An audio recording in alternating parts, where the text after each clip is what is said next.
Job chapter 7. Do not mortals have hard service on earth? Are not their days like those of hired labourers? Like a slave longing for the evening shadows, or a hired labourer waiting to be paid, so I have been allotted months of futility, and nights of misery have been assigned to me. When I lie down, I think, how long before I get up? The night drags on, and I toss and turn until dawn. My body is clothed with worms and scabs. My skin is broken and festering. My days are swifter than a weaver's shuttle, and they come to an end without hope. Remember, O God, that my life is but a breath. My eyes will never see happiness again. The eye that now sees me will see me no longer. You will look for me, but I will be no more. As a cloud vanishes and is gone, so one who goes down to the grave does not return. He will never come to his house again. His place will know him no more. Therefore I will not keep silent. I will speak out in the anguish of my spirit. I will complain in the bitterness of my soul. Am I the sea, or the monster of the deep, that you put me under guard? When I think my bed will comfort me, and my couch will ease my complaint, even then you frighten me with dreams and terrify me with visions, so that I prefer strangling and death rather than this body of mine. I despise my life. I would not live forever. Let me alone. My days have no meaning. What is mankind that you make so much of them, that you give them so much attention, that you examine them every morning and test them every moment? Will you never look away from me, or let me alone even for an instant? If I have sinned, what have I done to you? You who see everything we do. Why have you made me your target? Have I become a burden to you?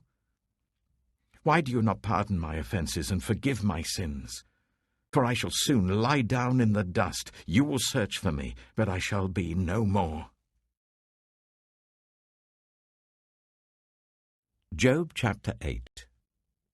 Then Bildad the Shuhite replied, How long will you say such things? Your words are a blustering wind. Does God pervert justice? Does the Almighty pervert what is right? When your children sinned against him, he gave them over to the penalty of their sin. But if you will seek God earnestly and plead with the Almighty, if you are pure and upright, even now, he will rouse himself on your behalf and restore you to your prosperous state. Your beginnings will seem humble, so prosperous will your future be. Ask the former generations and find out what their ancestors learned. For we were born only yesterday and know nothing, and our days on earth are but a shadow. Will they not instruct you and tell you? Will they not bring forth words from their understanding? Can papyrus grow tall where there is no marsh? Can reeds thrive without water? While still growing and uncut, they wither more quickly than grass. Such is the destiny of all who forget God. So perishes the hope of the godless. What they trust in is fragile. What they rely on is a spider's web. They lean on the web, but it gives way. They cling to it, but it does not hold. They are like a well-watered plant in the sunshine, spreading its shoots over the garden. It entwines its roots round a pile of rocks and looks for a place among the stones. But when it is torn from its spot, that place disowns it and says, I never saw you. Surely its life withers away, and from the soil other plants grow. Surely God does not reject one who is blameless, or strengthen the hands of evildoers. He will yet fill your mouth with laughter and your lips with shouts of joy. Your enemies will be clothed in shame, and the tents of the wicked will be no more. Job chapter 9. Then Job replied, Indeed, I know that this is true. But how can mere mortals prove their innocence before God? Though they wished to dispute with him, they could not answer him one sin 1,000 times. His wisdom is profound, his power is vast. Who has resisted him and come out unscathed?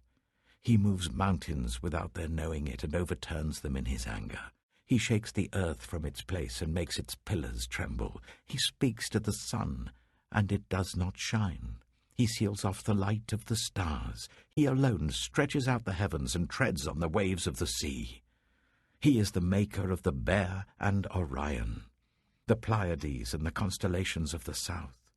He performs wonders that cannot be fathomed, miracles that cannot be counted. When he passes me, I cannot see him. When he goes by, I cannot perceive him. If he snatches away, who can stop him? Who can say to him, "What are you doing?" God does not restrain his anger. Even the cohorts of Rahab cowered at his feet. How then can I dispute with him?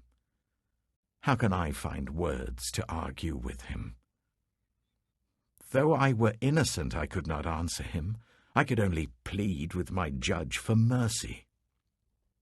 Even if I summoned him and he responded, I do not believe he would give me a hearing. He would crush me with a storm and multiply my wounds for no reason. He would not let me catch my breath, but would overwhelm me with misery. If it is a matter of strength, he is mighty. And if it is a matter of justice, who can challenge him? Even if I were innocent, my mouth would condemn me. If I were blameless, it would pronounce me guilty. Although I am blameless, I have no concern for myself. I despise my own life.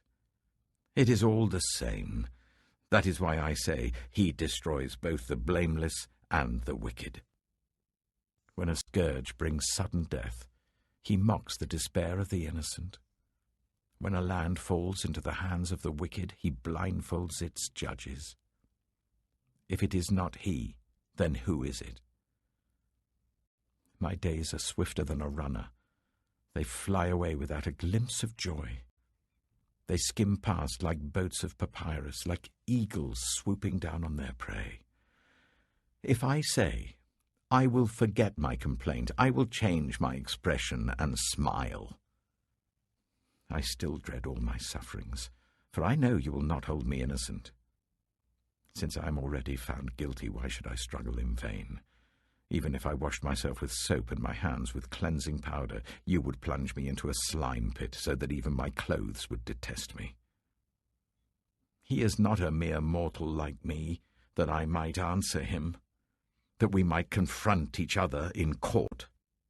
If only there was someone to mediate between us, someone to bring us together, someone to remove God's rod from me, so that his terror would frighten me no more. Then I would speak up without fear of him. But as it now stands with me, I cannot.